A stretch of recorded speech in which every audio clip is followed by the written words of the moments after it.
आपण करतो आहोत गार्लिक बटर. ठीक आहे, मी शॉर्टकट पद्धत आजमावली आहे. तुम्हाला पाहिजे तशी तुम्ही आजमावू शकता. मी हे लसूण थोडा वाटून घेतला आहे आणि याच्यात टाकणार आहे चिली फ्लेक्स आणि ऑरेगॅनो. मी काय तो लसूण असा ते बाकीच्यांसारखा असा भिजत नाही. मी डायरेक्ट लसूण थोडासा वाटते साली सकट आणि मग त्याला बटरमध्ये ॲड करते. याच्यामध्ये मी टाकणार आहे ऑरेगॅनो आणि चिली फ्लेक्स. याच्यामध्ये गेले थोडेसे चिली फ्लेक्स, तुम्हाला पाहिजे तेवढे टाका तुमच्या हिशोबाने, आणि थोडेसे ऑरेगॅनो. याच्यात तुम्ही थोडीशी कोथिंबीरही ॲड करू शकता तुमच्या हिशोबाने. आणि बटर मी एकदम रूम टेम्परेचरवरती आणलं आहे.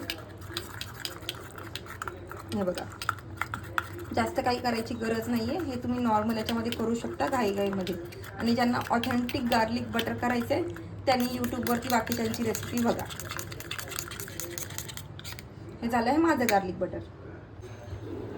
तर आता आपण टाकणार आहे ना याच्यावर चीज. तुम्ही बघितलं मगाशी मी गार्लिक बटर तयार केलं ते ह्या ब्रेडवरती लावून घ्यायचं आणि थोडंसं असं वरतून चीज किसून टाकायचं. झालं आपलं गार्लिक ब्रेड. शॉर्टकट पद्धतीने, जास्त काही मेहनत करायची नाही. जे लोक असे बॅचलर्स राहतात, मुलं किंवा मुली त्यांच्यासाठी ही सोपी रेसिपी आहे. ठीक आहे, गॅस एकदम बारीक करायचा आणि त्याच्यावरती झाकण ठेवायचं. ओके.